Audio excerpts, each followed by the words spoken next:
Hi friends, எல்லாரும் எப்படி இருக்கீங்க? லாங் வீடியோ போட்டு ரொம்ப நாள் ஆகுது. நிறைய பேர் வந்து லாங் வீடியோ போடுங்கன்னு சொல்லி சலிச்சே போயிட்டாங்கன்னு தான் சொல்லணும். இப்போ வந்து நம்ம இந்த லாங் வீடியோவில் என்ன பார்க்க போகிறோம் அப்படின்னா, மாடி தோட்டத்தில் ரொம்ப நாளாக செடிகள் வந்து மாறி போயிருக்கு. இப்போ இங்கே பார்த்தீங்கன்னா நிறைய மஞ்சள் இருந்தது, ஆனால் இப்போல்லாம் மாறி போயிருக்குல்ல. அதனால நான் வந்து இந்த பிப்ரவரி மாத முடிவு இதில் ஒரு அப்டேட் வந்து நான் கொடுக்கலாம் அப்படின்னு பார்க்குறேன். அதாவது மார்ச் தொடங்கினாலே வெயில் காலம்தான். வெயிலுக்கு நம்ம தயாராகிட்டோமா, நம்ம தோட்டம் தயாராகிடுச்சா அப்படிங்கிறது வந்து இந்த பதிவை நீங்கள் பார்க்கும்போது இந்த சம்மருக்கு உண்டானது வந்து நல்லா உணர முடியும். இந்த வரிசையில் நிறைய சிவப்பு வெண்டைக்காய்கள் நாற்றுகள் மாற்றி வச்சுருக்குறோம். ஒவ்வொரு தொட்டிலையும் ஒன்று ஒன்று, ஒரு சிலதில் ரெண்டு அந்த மாதிரி மாற்றி வச்சுருக்குறோம். அதுலலாம் நிறைய இலை சுருட்டல், சில பிரச்சனைகள். ஏன் அப்படின்னா நம்ம வந்து சம்மரில் இருக்கிறோம். திரும்ப நான் அதை தான் சொல்கிறேன். இது பாருங்களேன், கத்திரிக்காய். இந்த கத்திரிக்காய் என்ன ரகம்னு எனக்கு தெரியல. ஏதோ நான் குரூப்பாக சீட்ஸ் வாங்கினேன் அமேசானில். ஒரு இடத்துல போட்டேன், அது எல்லாமே முளைச்சிது. எடுத்து நடவு பண்ணுனா கத்திரிக்காய் செடி இப்படி இருக்கவே கூடாது. ரொம்ப ரொம்ப செழிப்பாக தான் கத்திரிக்காய் செடி இருக்கணும்.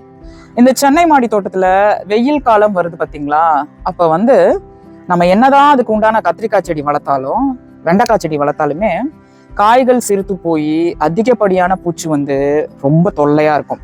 வாங்க அப்படியே ஆடிப்பட்டம் அப்படின்னு சொன்னா நம்மளுக்கு வந்து அந்த ஆடிப்பட்டம் வந்து நல்லா அந்த கத்திரிக்காய் வெண்டைக்காய்கள்லாம் வரும். இங்க வந்து இது ஒன்றும் இல்லை, இந்த தைப்பட்டத்துக்கு போட்ட முள்ளங்கி அது நிறையா முளைச்சிருக்கு. அதில் ஒரு மிளகாய் செடி வந்து வருது. இங்கே பாருங்க, தன்னாலே முளைச்ச மிளகாய் செடி. அந்த முள்ளங்கிலாம் அறுவடைக்கு தயாருன்னு நினைக்கிறேன். அதனால தான் இப்படி லைட்டாக வாட்டமாக இருக்கு. இன்னொன்று, எவ்வளோ தண்ணியை வாரி ஊற்றுனாலும் தொட்டி விட்டு வெளியே வந்துடுது. ஆனாலும் அடுத்த நாள் காலையில் வந்து பார்க்கும்போது செடி வாட்டமாக இருக்கு. ஒவ்வொரு சம்மர்லையும் நம்ம ஷேர் பண்ணுறது தான் இந்த மாதிரி டிப்ஸு, இந்த மாதிரி நிறைய விஷயங்கள். இந்த குரூப்ல வந்து சொரக்காய், பீர்க்கங்காய் இருக்கு. அங்கேயும் வந்து சிகப்பு வெண்டைக்காய் வச்சிருக்கோம் பாருங்க, சூப்பரா இருக்கா. அதுக்கு பக்கத்துலயே கருவேப்பிள்ளை. இது வந்து நான் மாத்தி வச்ச கருவேப்பிள்ளை. இது ஏன் இவ்வளவு டல்லா இருக்குன்னு எனக்கு வந்து தெரியல. முறையான உரம் இன்னும் கொடுக்கப்படல. ரெண்டாவது, அதிகப்படியான வெயில் வந்து வரணும். எதுக்கு? கருவேப்பிள்ளைக்கு. இந்த பீர்க்கங்காய்லாம் வந்து மகரந்த சேர்க்கை செஞ்சு பீர்க்கங்காய் தொங்குது. தொங்குது பாருங்க பீர்க்கங்காய். இது மாதிரி தொங்கிட்டு இருக்கு. அதே மாதிரி பாலினேஷனை வந்து நம்ம மாடி தோட்டத்துல எப்போதுமே மிஸ் பண்ணக்கூடாது. நம்ம பேசலாம், கிராமங்களில் போய் பார்க்குறோம், நம்ம அவங்களாம் என்ன கைவழி பாலினேஷன் பண்ணுறாங்களா, தோட்டம் போட்டிருக்கவங்க தரையில் அப்படி பண்ணுறாங்களா, இந்த மாதிரிலாம் வந்து பார்ப்போம். இது பாருங்க, சொரக்காயில் வந்து இன்னைக்கு ஒரு பெண் பூ வந்திருக்கு, தெரியுதுங்களா? இந்த சொரக்காய் வந்து நானே விதை விட்டதுனால நிறைய சொரக்காய் செடிகள் மாடி தோட்டத்தில் போட்டிருக்கிறேன். அதுல வர ஆண் பூவை எடுத்து இதுல கைவழி மகரந்த சேர்க்கை செய்வேன். இதுல மட்டுமே இன்னைக்கு 2 இருக்கு பாருங்க. இந்த மாடி சொரக்காய் இருக்கு பார்த்தீங்களா, நேற்று தான் கிச்சன் சேனல்ல பருப்பு வந்து போட்டு சமைச்சு சாப்பிட்டோம். அப்படியே என் பசங்கள்லாம் அள்ளி நெய்யை ஊற்றி தேவாமிர்தம் மாதிரி சாப்பிட்றாங்க. இது ஒன்றும் இல்லை, பின்னாடி இதெல்லாம் கருவேப்பிள்ளை தான். அங்கே ஒரு கருவேப்பிள்ளை, தக்காளி, இங்கே ஒரு கருவேப்பிள்ளை வந்து விதை விட்டுருக்குறோம். அங்கே பாருங்க செடியில. ஏன் விதை விட்டுருக்கோம்னா, என்ன வேணாலும் எப்போ வேணாலும் நடக்கும். இந்த அக்னி நட்சத்திர வெயில்ல எல்லாம் சாவறதோட சேர்த்து நம்ம 1-2 கருவேப்பிள்ளையும் இழப்போம். ஆனா அந்த இழக்கிற அதே நேரத்துல விதையும் முளைக்கும். அதுதான் பியூட்டினஸ். இங்க பாருங்க, இது வந்து கத்திரிக்காய் தெரியலன்னு சொன்னேன்ல, அதை எடுத்து நாற்றுகளா மாத்தி வச்சிருக்கிறேன். இது தக்காளி தான். இது வந்து நாட்டு தக்காளி. அதுவா இலை சுருட்டலாயி, அதுவா பிரச்சனையாயி, படு பயங்கரமாயே போடி, நான் அந்த மாதிரி தாண்டி இருப்பேன், நானே சரி பண்ணிப்பேன்டி அப்படின்னு அது ஒரு பக்கத்துல வளர்ந்துட்டு இருக்கு. இதுல வந்து கிருணிப்பழ நாற்றுகள். இது எல்லாமே கிட்டத்தட்ட 10 கிருணிப்பழ நாற்றுகள் இருக்கா. அது கூடவே வந்து நூக்கள், நிறைய விதை போட்டிருப்போம். நூக்கள் எல்லாம் முளைச்சுது. கொஞ்சம் பிஸியா இருப்போம்ல, நம்ம இன்னொரு சேனல் வச்சிருக்கிறோம், ஃபேஸ்புக்ல இருக்கோம், ஊருக்கு போறோம், பசங்களை விடணும், கூப்பிடணும்னு. அப்போ வந்து உரிய நேரத்துல தோட்டத்துல கான்சென்ட்ரேஷன் பண்ணாம நிறைய நாற்றுகளை வந்து மிஸ் பண்ணிடுறது. இது கூட பாருங்க அப்படிதான். இது இலை சுருட்டல் ஆயிட்டு திருப்பி தெளியுது தக்காளி. பக்கத்துல வந்து வெங்காயம் அப்டேட் ஒருத்தர் கேட்டாரு. நிறைய வெங்காயம் ரிபப்ளிக் டேல பெஞ்ச மழையில அழுகி போச்சு. அப்படியே இது காமிங்க, இது எல்லாமே வேஸ்ட் தொட்டி தான். இது ஏன் வேஸ்டா இருக்கு அப்படின்னா 1 2 3 4 அந்த 4த்துலயும் இது கிருணி பழம். என்ன அங்கங்க போட்டிருக்கீங்கன்னா, ஆமாங்க, விதையாவும் வாங்கி போடுறது, போன வருஷம் வச்சிருந்த விதையும் போடுறது, சாப்பிட்ட விதையையும் போட்டுடுறது. இந்த மாதிரி அங்கங்க வந்து முளைக்கும். இப்போ ஒரு தொட்டியில 1 தானே நம்ம வைப்போம். அப்படியே நான் வளர்ந்து இது வரைக்கும் ஏறும் போது அப்படியே ஸ்பூனை வச்சு தோண்டி தோண்டி பக்கத்துல வச்சிடுறது. ஸோ அதுக்காக அந்த தொட்டிலாம் வெயிட்டிங்க. காடு மாதிரி மாடி தோட்டம் வந்து காய்ச்சி அளிக்கணும்னு வச்சுக்கோங்களேன். இந்த வெயில் காலத்துல கூட நல்ல வந்து அறுவடை நம்மளுக்கு எடுக்கணும்னா இந்த மாதிரி வெண்டைக்காய், கத்திரிக்காய், கிருணி பழம் இதெல்லாம் ஒரு உதாரணம். அதே மாதிரி பூக்கள், கனகாம்பரம் வந்து சாதா கனகாம்பரம். இதுல டிராகன் ஃப்ரூட் இருந்ததுங்க அந்த தொட்டியில. நான் என்ன பண்ணேன், ஃபார்ம் ஹவுஸ் வாங்கினேன்னா அங்க கொண்டு போய் அந்த டிராகன் ஃப்ரூட்டை வச்சேன். இந்த மாடியில என்னென்னலாம் பழமரங்கள் இருந்ததோ அது எல்லாத்தையும் கொண்டு போய் நான் அந்த ஃபார்ம் ஹவுஸ்ல தான் வச்சேன். வாட்டர் ஆப்பிள், ஸ்டார் ஃப்ரூட்டு எல்லாம் நல்ல சக்சஸ். சப்போட்டா இப்போ வருது. அதே மாதிரி மாதுளை பழம் ஜெயஸ்ரீ மேடம் கொடுத்தது. அதெல்லாம் ஓசி தான் கொஞ்சம் கொஞ்சம் அது வச்சது. இப்போ தென்னை மரம் மட்டும் நான் வாங்கி நிறைய வச்சேன். மாமரம் அதெல்லாம் அது மட்டும் கொஞ்சம் அப்படியே ஸ்லோவா வருது. இது காட்டுங்களேன். இப்போ ஏன் சொல்ல வரேன்னா, இதுல இருந்து டிராகன் ஃப்ரூட் அங்கே போச்சு, ஆனா இன்னும் அது காய்க்கல. இது வந்து தக்காளி, இது முடிய போகுது பாருங்க. இங்க பழுத்து இருக்கா? இது முடிஞ்சதும் இது ஒரு பெரிய தொட்டி. இதுல நம்ம என்ன பண்ணலாம், பக்கத்துல பாருங்க, வாட்டர் மெலன் விதை போட்டு முளைச்சிருக்கு. இதையும் 4 தான் வந்தது. இதுல ஒரு கொடுமை என்னன்னா, நான் விதையா வாங்கி போட்டது முளைக்கல, சாப்பிட்டு போட்டது முளைச்சிருக்கு. இது ஒண்ணும் இல்ல, சொரக்கா. அங்க ஒரு சொரக்கா இருக்கு பாருங்க. சொரக்காலாம் வெயில்ல வருங்க. உங்களுக்கு பிடிச்சா நீங்க வையுங்க, மூடாக்கு போட முடியும்னா வையுங்க. ஆனா இந்த மாதிரி கொடுமை நடக்கும். அதை பொறுத்துக்கிற மாதிரி இருந்தா நீங்க பண்ணுங்க. இந்த கொடுமையை கட்டுங்க. அஸ்வினி கொடுமை, பூச்சியிலும் கொடுமை, என்ன பண்றது வாழ்க்கையில, ஒயிட் பூச்சி வேற வந்துருச்சு அப்படின்னு சொல்லிட்டு உங்களுக்கு அந்த பூச்சியெல்லாம் கண்ட்ரோல் பண்ற திறமை இருக்கு, என்னால பண்ண முடியும் அப்படின்னா இந்த மாதிரி சொரக்காலாம் போடலாம். எனக்கு தெரிஞ்சு இந்த சென்னை மாடி தோட்டத்துல அதிகமா வந்து பீர்க்கங்காய் இருக்கு பாத்தீங்களா, அதுல பூச்சிகளே வந்தது கிடையாது. இது ஒரு கனகாம்பரம், அதை நான் நாற்றுகள் விட்டதுதான். இது பாருங்க, அதுல பக்கத்துல இலை சுருட்டல் வந்திருக்கு. ஸோ இலை சுருட்டல் வருதுன்னா நம்ம வந்து ரொம்ப பயப்பட வேண்டாம். ஒரு நாளைக்கு சரியாயிடும் அப்படின்னு சத்துக்களை மட்டும் கொடுத்துக்கிட்டே இருந்தாலே போதுமானது. இந்த ஷெட்டுக்கு பின்னாடி இருக்கிறத வந்து நம்ம அடுத்த அப்டேட்ல பார்க்கலாம். இது தக்காளி.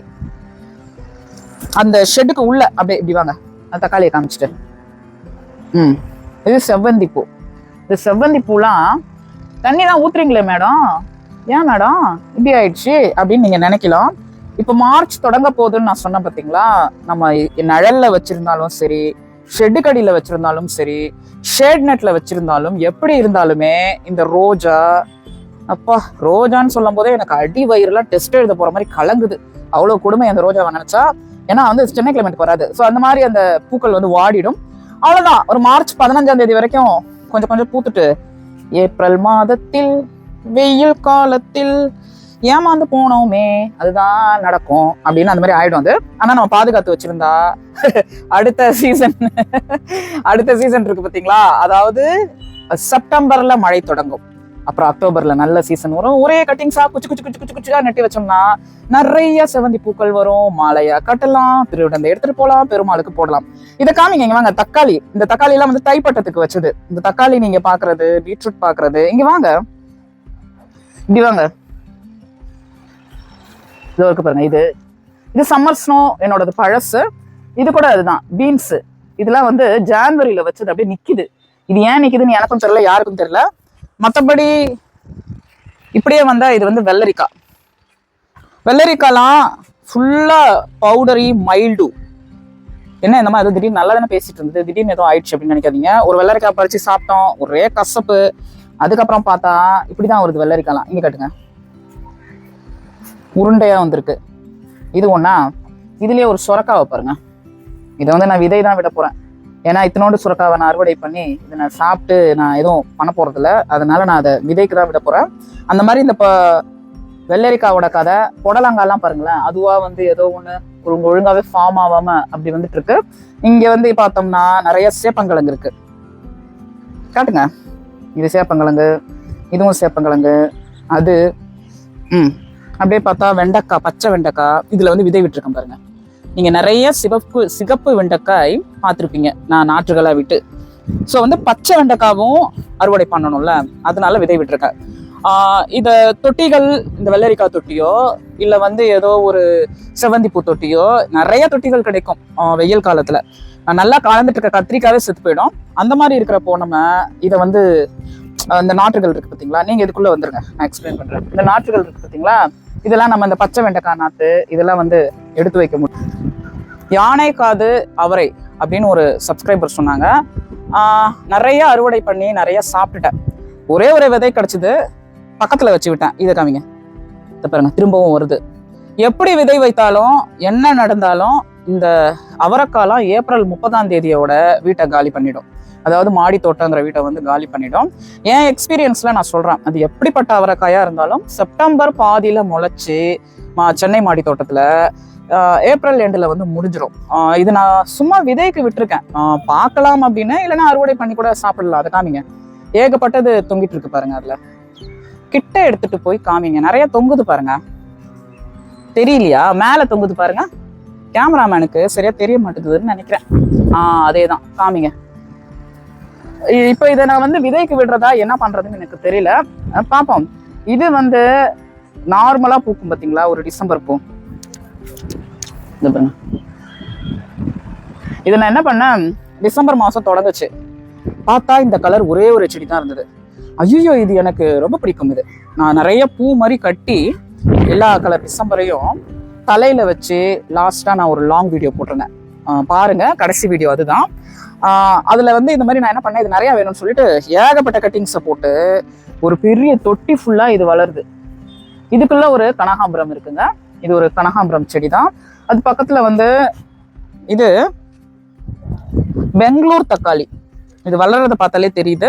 மேபி விதை விழுந்திருக்கலாம், நான் நாற்றா எடுத்து வச்சிருக்கலாம். அந்த மாதிரி இது ஒரு பெங்களூர் தக்காளி. இது பீர்க்கங்கா. இங்க ஒரு கொடியில தொங்குதான், தோ தோ. இது வந்து விதைக்கு விட்டுருக்கோம் இந்த பீர்க்கங்கா. ஒரே தொட்டிலேயே இந்த சம்மர்ல வந்து நான் ஒரு ரெசல்யூஷன் எடுத்திருக்கேன். அதாவது இது ஒரு பெரிய தொட்டியா, க்ரோ பேக்கு, இது இருக்கும் 24x24 இன்ச் சைஸ் போல. நிறைய செடியை வச்சு விடுவோம், என்ன தப்பு? நம்ம ஒன்னொன்னா வளர்த்தாலும் நம்மளுக்கு கிடைக்கிறது தான் கிடைக்குது. ஸோ அந்த மாதிரி அப்படியே இந்த அங்கிருந்து வந்து இந்த ரவுண்ட் ஃபுல்லா பார்த்தோமா, வாங்க அப்படியே வந்தா தக்காளிக்கு பக்கத்துல முருங்கை மரம், முருங்கை மரம் பக்கத்துல வெங்காயம். இது என்ன வெங்காயத்தை அப்படி வச்சு வளர்க்குறீங்களே, இது என்ன வெங்காயம் கிலோ கணக்கில் அறுவடை பண்ணி சமைப்பீங்களா, இல்லை டேஸ்ட்டுக்காக எப்பயாவது வெங்காயம் வச்சு சமைச்சு சாப்பிடலான்னு வளர்க்குறீங்களான்னா கிடையாதுங்க. இப்போ குடமிளகாய் இருக்குல்ல, இந்த குடமிளகாய் போட்டு தான் ஃப்ரைட் ரைஸ் செய்யணும். சைனீஸ் ஐட்டம்ஸ் எல்லாமே ஒரு சில்லி ப்ரான்ஸ் அப்படின்னா சில்லி சிக்கன்னா அந்த குடமிளகாய் போடணும். ஆனால் அந்த குடமிளகாய் இல்லாத பட்சத்தில் இந்த ஸ்ப்ரிங் ஆனியன் இருக்குது பார்த்தீங்களா, இதை போட்டாலே அதுக்கு உண்டான ஃப்ளேவர் வந்து தாறு மரம் வரும். இது போதும். இந்த ஹாப்பி மான்னு ஒன்று இருக்குது, ஃப்ரைட் ரைஸ் மிக்ஸு, அதை போட்டு இதை போட்டோன்னு வச்சுக்கோங்களேன், போதும். அப்படி இல்லைன்னா கூட இதுவே போதும். இது தனியா வந்து விதை ஆயிடுச்சு. கொத்தமல்லி விதை விட்டுருக்கு. ஒரே நிமிஷம், அதை மட்டும் காமிப்பேன், பின்னாடியே வாங்க. கொத்தமல்லியை வந்து அறுவடை பண்ணாம விதை விட்டுருச்சு. சரி, பரவாயில்ல. அந்த கொத்தமல்லி விதையை எடுத்து நான் பெரிய மசாலா பொருட்களை செஞ்சிட முடியும் இல்ல. அதனால நான் ஒரு தொட்டியில தூவி விட்டேன். இப்படி வாங்க. என்னோட விதைகள் தான் இது. நானே கொத்தமல்லியில இருந்து எடுத்த தனியா விதைகள். அது எப்படி முளைச்சிருக்கு பாருங்களேன். இந்த மாதிரி அணை கட்டுற மாதிரி அணை கட்டுவோம். நம்ம விவசாய நிலத்துல கட்டுவாங்கல்ல, அந்த கொத்தமல்லிக்கு வந்து இந்த மாதிரி கட்டணும். இப்படி அடுக்கு கொடுத்து கட்டினா முளைச்சதுக்கு அப்புறம் அது வந்து பெருசா செமையா வளரும். இந்த அணையை வந்து கடைசி வரைக்கும் கட்டணும், ஓரளவுக்கு வளர்ற வரைக்கும். அதாவது நீங்க ஃபெர்டிலைசர் கூட இப்படி அணை மாதிரி கட்டி கொள்ளலாம். சரி, அப்படியே வாங்க, திரும்பி போவோம். அதனால அந்த தனியா வந்து வளர்ந்தது பார்த்தீங்களா, அது தனியாவோ கொத்தமல்லி விதையோ ஏதோ ஒண்ணு. கொத்தமல்லி அறுவடை பண்ணல, அப்படியே ஊருக்கு போய் காஞ்சு போய் பூ பூத்து அது விதையா மாறிடுச்சு. இது இன்னும் 2 தொட்டியில போடலாம். அங்க நீங்க பாத்தீங்கல்ல, அந்த மாதிரி இன்னும் 2 தொட்டியில நான் போட்டிருக்கேன். மார்ச் தொடங்க போது கொத்தமல்லி வருமானா ஆண்டவ மேல பாரத்தை போட வேண்டியதா. இப்போ வரைக்கும் நைட் நேரத்துல இங்க 27 போகுது. அதை கொஞ்சம் அறுவடை பண்ணலாம். அந்த கொத்தமல்லி விதையை வந்து நான் வேஸ்ட் பண்ண விரும்பல, அதனால அப்படி பண்ணி வச்சிருக்கிறேன். இங்க வந்து பார்த்தா மிளகாலாம் என்னன்னே தெரியல, எத்தனை தடவை விதை போட்டோம், முளைக்கவே இல்லைங்க. இப்படிதான் முளைச்சு நிக்குது. நிறைய சந்தையில வாங்கினது தான் இன்னமும் ஓடிட்டு இருக்கு. அதே மாதிரி மாத்தி வச்ச கருவேப்பிள்ளையும் பிக்கப் ஆகல, அப்படியே தான் இருக்கு. ஸோ இந்த அப்டேட்ல வந்து நம்ம முருங்கை மரத்தை காட்டுங்க. முருங்கை மரத்துல உடச்சுதான் விட்டோம், பூச்சி, பயங்கர பூச்சி. இந்த முருங்கை மரத்துல முருங்கைக்காய் எனக்கு வராது, இன்னொன்னுலயும் வராது. இன்னொரு முருங்கை மரம் இன்னொரு அப்டேட்ல காட்டுறேன், அதுல தான் நல்லா வரும். இந்த அப்டேட்ல வந்து நீங்க சூப்பரா மாடி தோட்டத்துல மார்ச் மாசம் அப்புறம் வந்து சித்திரை பட்டம், அதாவது அடிக்க போற அடிப்பொழியான 42-44 டிகிரி செல்சியஸ்ல என்னென்னலாம் இந்த தோட்டத்துல இருக்கும் அப்படிங்கிறது வந்து உங்களுக்கு ஒரு ஐடியா கிடைச்சிருக்கும். நீங்களும் அதை மாதிரி உருவாக்க பாருங்க. உங்களை இன்னொரு அழகான பதிவுல வந்து சந்திக்கிறேன். பிடிச்சிருந்தா லைக் அண்ட் ஷேர் பண்ணி சப்ஸ்கிரைப் பண்ணிக்கோங்க.